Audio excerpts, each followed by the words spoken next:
You want to be in the vlog? Oh, no.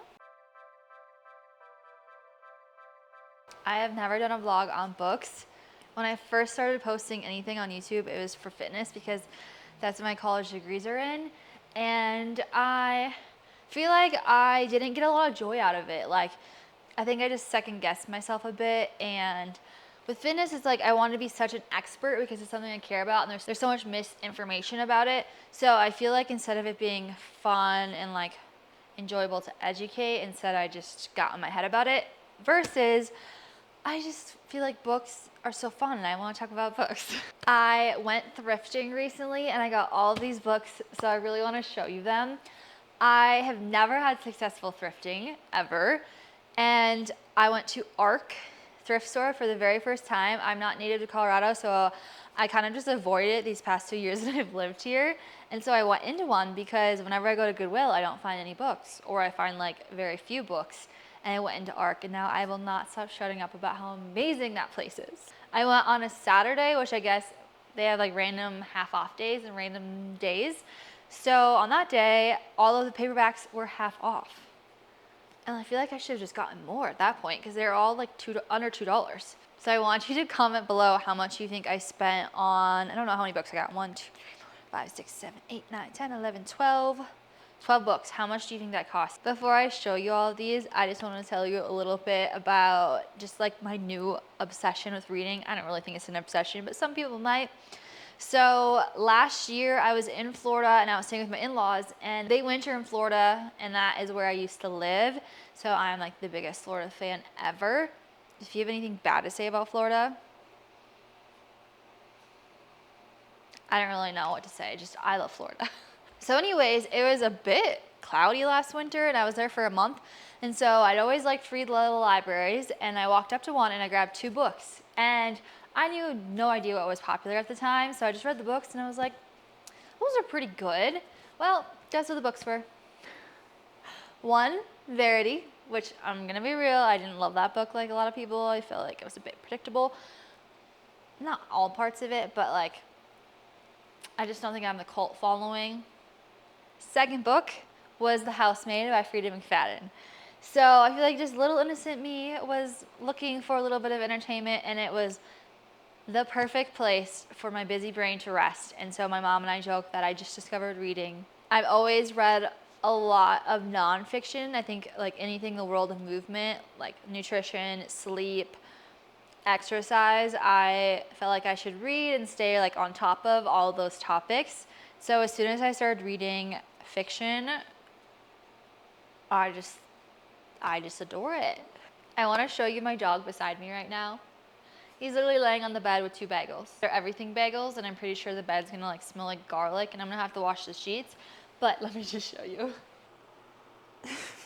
So the whole time I'm talking about books, just know that this is Bodhi and he is enjoying his bagels. I had a bag of them that were like, they got kind of stale, so that's why I thought, here you go, Bodes, if you want to dig them out of the bag, be my guest. He also looks extra funny because he has his little like britches on, his little pee pants. So the 2 books I'm going to show you real fast are books that I've seen because of other YouTube accounts that I follow. So Elsie Myers, she started doing book content like a little bit. She has 3 videos and I freaking obsessed. So I don't remember if it was this book specifically or if it was The Love Hypothesis, but she mentioned really liking an Ali Hazelwood book. So I saw this and I immediately grabbed it. And then Francesca Pavis, I'm not sure if that's exactly how you say her name, but she really likes Claire McIntosh. I've read one Claire McIntosh book, but this one I think is like one of the more popular ones. So I See You. I did not read the back. I don't know what it's about. When I first started reading, I read a lot of like mystery thrillers. I thought I was a romance girly, but then I think I read a few that were popular that I didn't like that much. But little turning of events, I'm obsessed with romance right now. I don't know if it's like the changing of seasons of summer to fall or what, but I cannot get enough of romance. So I got The Wedding Date. I haven't read anything by this author. This was $1.50. This one's not romance. Good Half Gone by Taryn Fisher. I haven't read anything by that author. Sherry LaPenna, I read The Couple Next Door. Not gonna lie, I wasn't obsessed, but I liked it enough to try another one. This one is Someone We Know. Colleen Hoover's Hopeless. I am slowly making my way through her books, so I had to get it. I don't know if this one is like a really good one or not. I feel like Colleen Hoover was really popular like when I wasn't reading as much, but I still want to read all of her books. I got The Wedding Ringer. This had a high score on Goodreads, and I just love this like velvet, no, it's not velvet, a periwinkle color. I thought that was so pretty. I 100% will judge a book by its cover. Like, I will buy a book if the cover is beautiful and I won't even read the back of it, versus maybe like, I kind of like everyone's covers, but maybe like, I don't know, I actually really do like all those covers. Anyways, imagine a book that doesn't have as good of a cover. Like, I won't just buy it without reading what it's actually about. For example, these books, I'm currently reading The 7-Year Slip. I just finished it and I loved it. So then I'm like, okay, I'm gonna read this one next. These, like this cover, this is an example. I saw this cover and was like, I'm buying this book. It's beautiful. And then this, like, I love this color. And I really like the font. Like, I don't know what font that is on Canva, but I would like to find it before I show you the next ones. I'm wearing like a tennis skirt and I feel like this is not. Okay, does that look better? Here are the hardcovers that I picked out. This one was from Goodwill. I only found 2 books at Goodwill. For the hardcovers, Beasts of Extraordinary Circumstance. I don't know, these are all book of the month, so I was like, I'll take a chance. All the Ugly and Wonderful Things. This one came out in 2016. This Close to Okay. This is a 2021. This one's the most recent. I have seen this book around 2024. I can't remember if people liked it a lot, but because it was recent, I'm like, I'm grabbing that. And then The Starling House. This was a 2023. I'm holding this one because I did read this one. I read it yesterday, or like, it took me like a day and a half to read it, and I don't think I would recommend it. There was things about it that I liked, and I liked the concept of the book, but I just feel like it kind of fell short. Like, I was entertained, and then once the end came, I was like, this is how we're ending this. This is how we're wrapping it up. So I read one. Out of these books that are remaining, I'm going to start reading Love Theoretically first. So I think, I don't always read 2 books at once, but I'm thinking, because I already started this one, I'm gonna do, these are gonna be my current reads. I haven't vlogged in months because we were living in Colorado Springs. I hate Colorado Springs. I just feel like I need to put that out there. Don't move there. And then we road tripped all summer long with our little camper, and then we moved to Boulder area. So I haven't vlogged in a long time, which is really my way of just saying that if this first book vlog is awkward, so be it. I hope you stick around.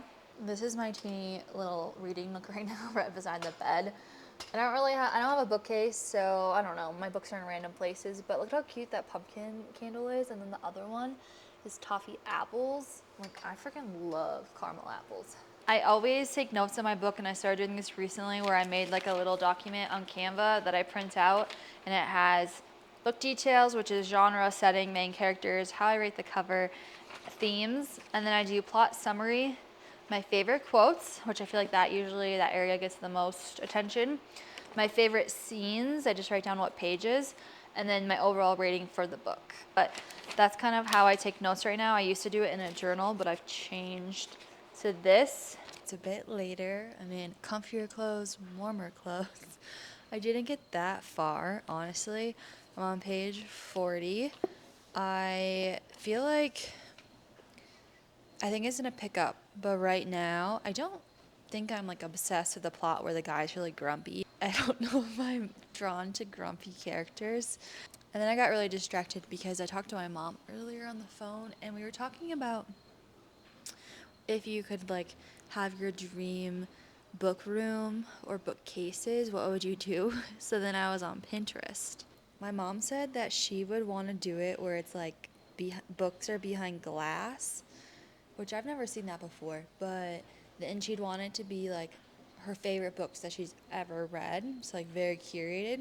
So then I was looking, and I think I really like, I love big windows. Like, I want as much sunlight coming in as humanly possible. I always joke I'd live in like a glass room if I could. I adore the color pink, and there's somebody on Instagram or social media where they have like completely pink bookcases, and I feel like they might even have a pink couch, but I couldn't find them. So these are the ones that I found on Pinterest. This one, which is probably like the most simple. So here's the first one. I don't know how well you can see it. It's just a ginormous window, and the bookcase is floor to ceiling, and I like the little nook that's there. This one is my favorite. I think I would probably get rid of some of the plants because there's a lot, but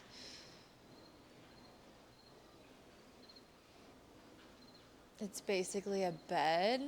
And then look at how gorgeous those windows are with this. I just think that looks like the coziest place you could read. Like, it looks enchanting. This is the last one that I saved. A nice little nook that you could really sprawl out on if you wanted to. So those are my favorite. Let me know if you have a reading area that you adore, or if you like are fantasizing about a certain book room, bookshelf situation, anything like that. I'm going to get ready for bed. I don't think it's that late. It's 8 o'clock, but it's already dark out. So I think tomorrow morning I'm going to get up and go straight to a coffee shop because I need to apply to jobs. And then I love reading, like at coffee shops. I love reading outside. I just like reading outside of my like normal environment, so I'll probably bring this book or the one from my book haul earlier. I just pulled up to a coffee shop and my whole entire chapstick lip gloss exploded through the back. I've never had that happen, so my hands feel very sticky and I'm all caught off guard, but I'm gonna go in the coffee shop. So I'm gonna go and enjoy a latte and apply for some jobs. I'm applying for some jobs within my field, but there's not that many of them, so I thought I would also apply for a few fun ones, like at bookstores. I don't know, it just sounds like it would be a fun job. So I emailed one local bookstore and they said that they were interviewing people with relevant experience, and I'm like, I'm hoping that all bookstores say that because I promise you I am intelligent and can learn how to work in any bookstore without like prior experience. So I'm going to apply to at least 2 more that I found online that are around me, and then I am going to read after I get done with that. And I did bring Love Theoretically with me so that I can start it.